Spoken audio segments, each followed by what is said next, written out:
The future is you. Developed by Tendershoot and released in 2019, today we're going back to 1999 to moderate an online, virtual, alternative reality. And now, with the help of Hypnospace, you have the tools and the time to make it a reality.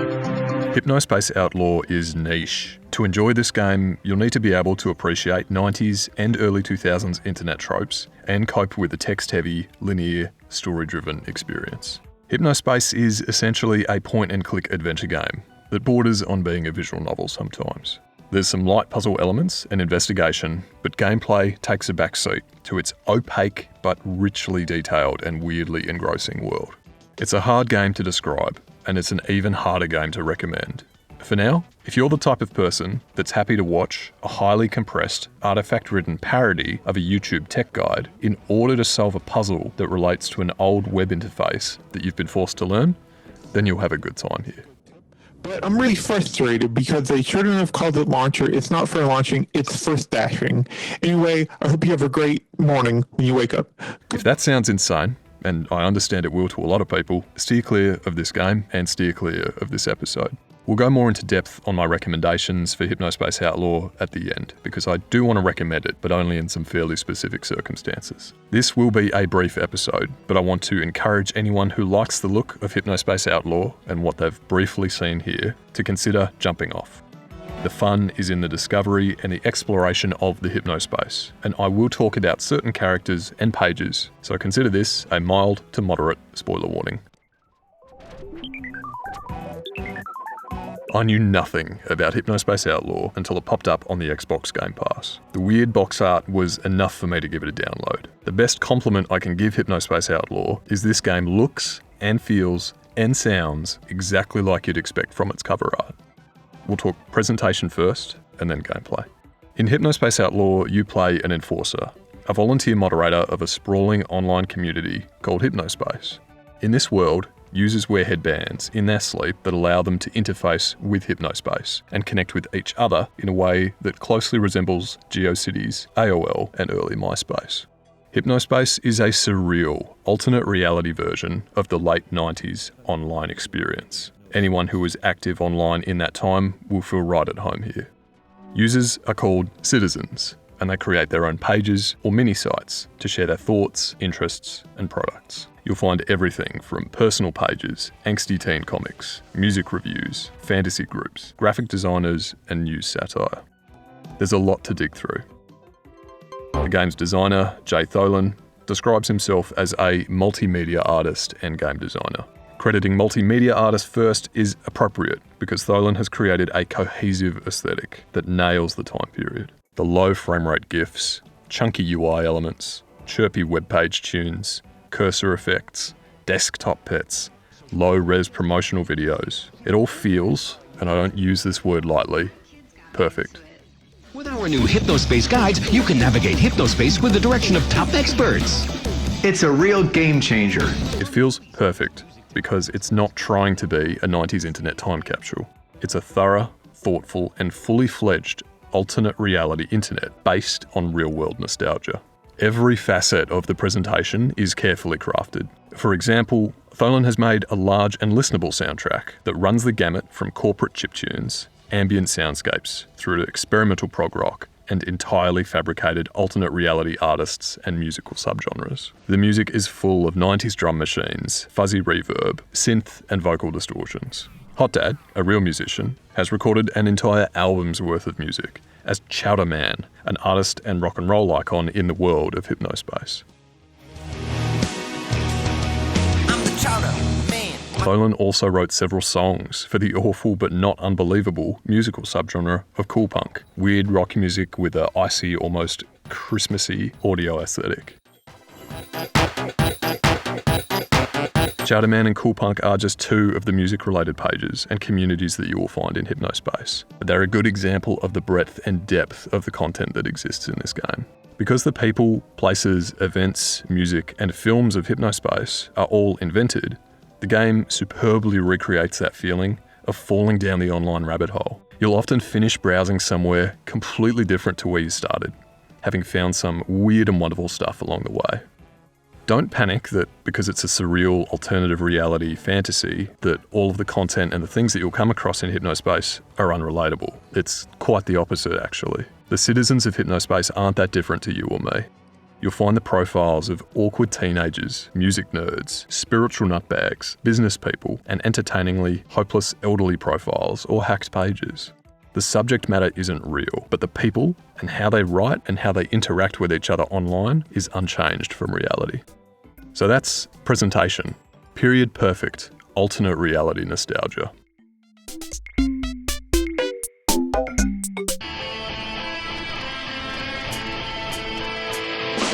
Let's talk gameplay now, where things get a little bit less polished. As mentioned, you play as an enforcer, a volunteer moderator of Hypnospace, charged with detecting and eliminating inappropriate content. Whether it's copyright infringement, harassment, or scams, your job is to find it and remove it. You operate the game from a normal desktop, utilising a web browser to explore, you'll get emails, have cases to manage, and you'll also download and access files from time to time. If you're on a console like I was, the game isn't great with a controller. You'll only ever need to manipulate the cursor, click stuff, search words, and scroll pages. And there are some handy features for the controller, like being able to flick to buttons or icons with the right analog stick. It's doable, but it's not really the way this game was meant to be played. Playing with the controller feels wrong. I got sick of it after half an hour and plugged in a keyboard and mouse to my Xbox. Because you interface with the game and with Hypnospace through a keyboard and mouse, you'll have a better experience using those peripherals, even if you're on a console. Enforcer activities like finding harassment or malware early on is fairly simple. You'll learn to make good use of the search tool and bounce from page to page in Hypnospace. Scrubbing bad content from the site is as simple as picking out what type of content it is and what rule it breaches, and then smacking it with your ban hammer. Scrubbing bad content from the site rewards you with currency that you can put towards purchases like desktop wallpapers, virtual pets, or music. As an enforcer, you're given access to new zones as you move through cases or investigations one by one. Zones are collections of thematically linked pages, like the Sports Zone or Teentopia, one for sports enthusiasts and teenagers respectively. Because the world of Hypnospace is, like the internet, large, layered, and interconnected, I did expect there to be more freedom to explore once you got through the first story case or two. In actuality, you're given the cases one by one, and given zones one by one, so Hypnospace feels fairly shallow at first. You will be given search and browsing access to zones only if you've been assigned them by a dispatch agent. It's only by mid-game that you realise there is great depth and breadth to the online world, and begin to see the links between online communities. I'm torn on the game's linear approach to its main story, and gating the zones as it does. On one hand, I think the game would flow better if you were limited to one or two zones from the very start, and then, once you'd finalised those, learnt the basics, and found some initial offending content, the game would open up completely. You'd have access to the full range of pages on Hypnospace, and be given a bunch of different cases at once that you could choose, and they would steer you towards particular communities to investigate breaches of the content policy. Once you'd solved a couple of those initial cases and learnt your way around Hypnospace, they could have begun to drip feed you more of the story critical cases to guide you onto the main narrative path. That would support both freedom, exploration, curiosity, and allow players to go down the rabbit holes they were initially interested in, not be funneled down them one at a time. On the other hand, the linear progression has narrative payoff because it allows the game to time skip, so you can see communities and people change and react to what's happening in Hypnospace, including the impact of your moderation.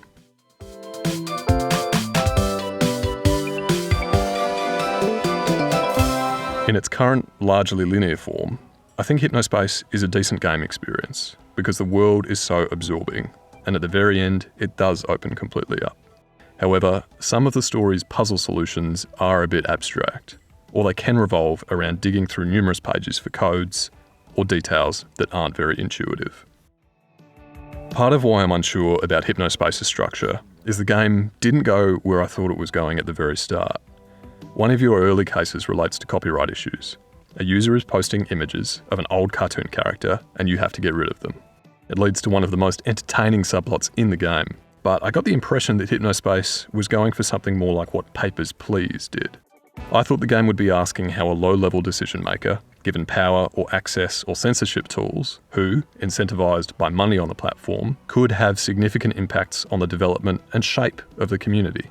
Instead, I got an entertaining but very tightly curated look through the world of Hypnospace, and some unintuitive puzzles along the way, just to slow me down.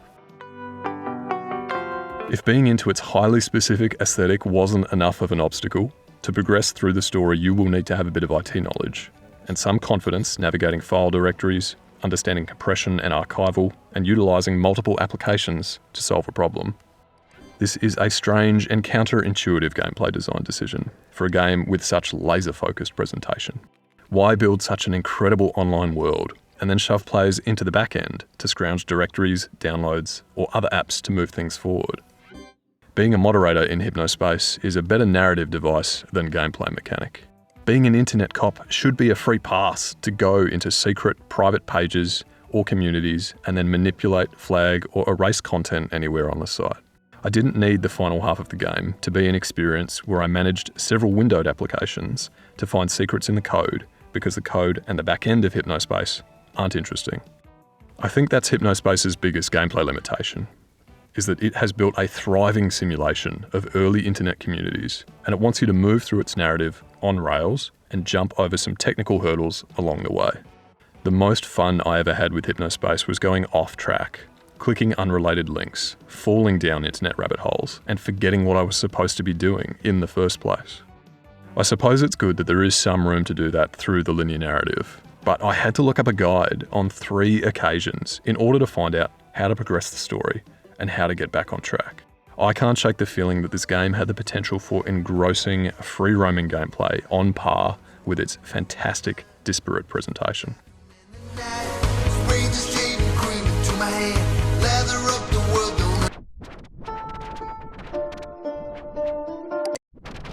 In conclusion though, Hypnospace has distilled a lot of what made the early internet experience great. Niche communities, offbeat humour, a lack of advertising, and a sense of wonder and discovery. Hypnospace is a sincere tribute to that time, with decent, if unimaginative, gameplay. Professor Helper here. Need some help? Great! This should... In reviews, I don't give scores or tell everyone to buy a game. Here are my qualified recommendations for Hypnospace Outlaw. If you like vaporware, early internet nostalgia, janky indie games, and demakes, I highly recommend Hypnospace. It is the gold standard of retro-inspired presentation across visuals, sound, and its interfaces.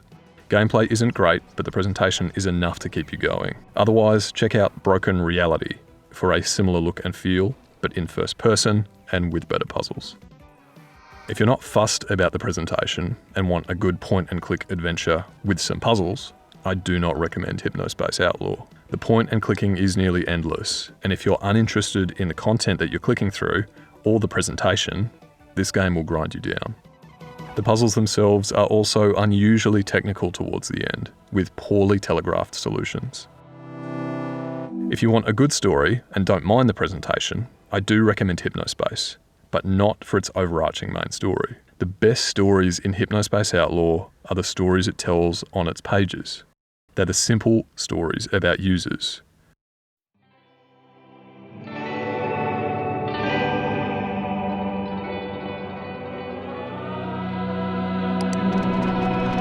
As mentioned, I'd recommend checking out Broken Reality or the AOL/MSN chatroom simulation stories of Emily is Away and Secret Little Havens. They're 2 stronger stories, and in the case of Broken Reality, have more engaging gameplay, while all sharing a similar aesthetic. The one thing that those games don't do that Hypnospace does is immerse you in a truly period-perfect, alternate reality version of the early internet, and that is truly special. Hypnospace is the internet before Facebook, before likes, VR, Twitter, influencers, algorithms, or going viral. It was a daunting, beautiful place to grow up in. If you're young and you've never been, or you're old and you want to remember the good old days, give it a visit. Thanks for listening, and take care.